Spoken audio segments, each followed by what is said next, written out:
Maximizing your money is easier said than done, especially with inflation on the rise and the holidays right around that corner. Boy, oh boy, yes, there are some ways to get creative with your cash, not only to maximize on your 2021 tax return, but to make your money grow, right? So Marcus Howard, he's an investor, a personal finance manager, author of Preparing to Manage Millions, here with us to share some of his money-making moves. And please, we need that. Marcus, good morning to you.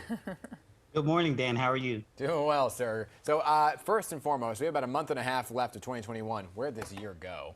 I know you can't answer that one. But these last 2 years, they've been tough on a lot of our wallets, right? So what are the top three most important steps that we need to take right now to get pretty creative with our cash? Absolutely. The first thing that I would say is we want to make sure that we are maximizing our contributions to our retirement plan and our Roth IRA.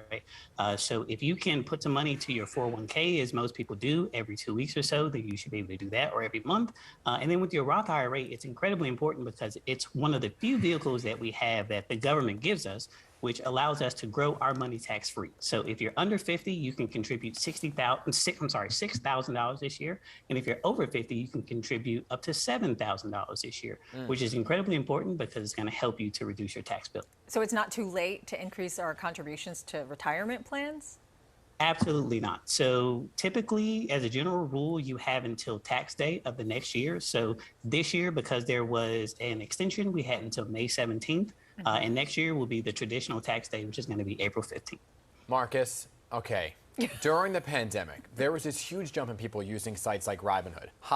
I downloaded Robinhood, had no idea what I was doing. And I was like, let me buy some stocks. I know this will help me. And then you see it go up and you immediately think you should sell. And then some of you hold on to, you lose money. What should people know before jumping into investments like these?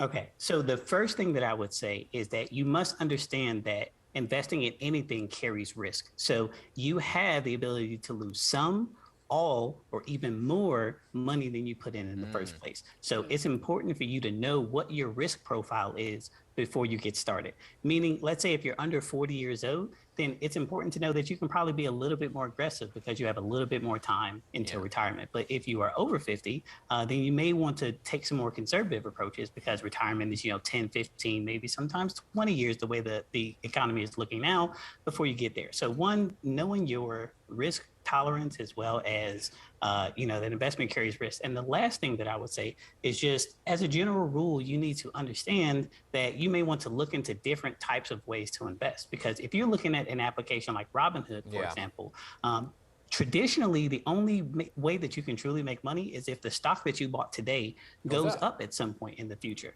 But if you look at some of the other options, then there are ways to make money even when the market is going down. So you want to be able to take advantage of the market being able to move in both directions and not just one. Yeah, like you just said, there are different types of investments. So what are the ones that are best for beginners? So when I talk to people that are brand new to investing, the first place that I usually point them to is the North American Derivatives Exchange. It's also called NADEX. It's actually just down the street from where I live here in downtown Chicago. And the reason why I suggest NADEX as opposed to maybe buying traditional stocks in the beginning is because NADEX works on a pretty simple premise. The idea is they don't trade individual stocks. They trade indexes. So think S&P 500, the NASDAQ, the Dow. And what you can do in those situations is their premise is this. At the end of the day today, let's use the S&P 500 for an example. At the end of the day, do you believe that the S&P 500 is going to be higher than it is right now, or do you believe it's going to be lower than it is right now? If you believe it's going to be higher, then you can buy a contract. If you believe it's going to be lower, then you can sell a contract. And so the contracts are only worth $100. And so in that scenario, if I believe that the S&P 500 is going to go up today, I can risk $50 to get the remaining $50 in that $100 contract. So essentially, I'm doubling my money in that scenario. I love you, but my eyes are going to cross because I don't know, sometimes what this all means, right? So I know you're trying to simplify it, but some people automatically hear these terms, are like, whoa, whoa, whoa, whoa, whoa, whoa, I don't want to invest in stocks. I don't know what that means, and I'm uncomfortable. So what are other options that will make your money grow with a little less risk? And should you have someone like you that are kind of working through it with somebody?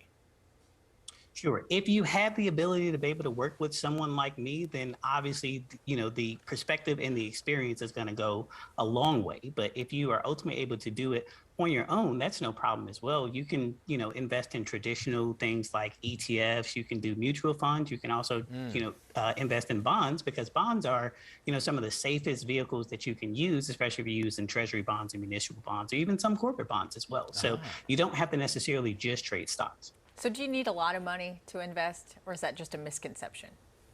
Yeah, that is truly a misconception. And I'm glad, Hazel, that you brought that up, because most people believe that it requires tens of thousands or even hundreds of $1,000s to invest in the beginning. But so the example that I gave you earlier with Nadex, you can start with as little as $250. Oh. Most people can scrape that up to go ahead and get started. And again, the idea is you can risk 50 to make another 50. So no matter what you put in, you're able to double your money, which for the stock market is a great thing to do. So many people... Oh, go ahead.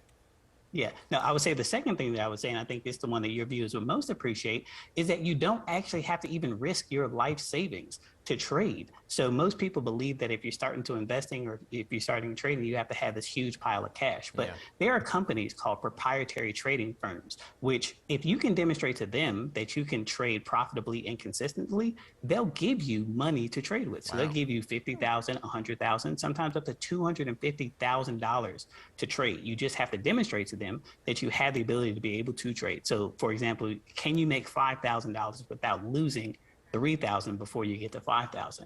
And if you can do that, then you can use, someone else's money essentially to grow your network. Could talk to you all day about this. Dan, you got his number. Yeah, I'll call you. And do me a favor, can you send me a slice of Geno's East? Chicago's my hometown. I will absolutely do that. Chicago's my hometown. Thanks so much, Yes, Marcus. indeed. Marcus Howard. Thank you, Hazel. We're on our way to managing millions, Yeah, right? millions. Thanks so much for your Exactly. tips. All right.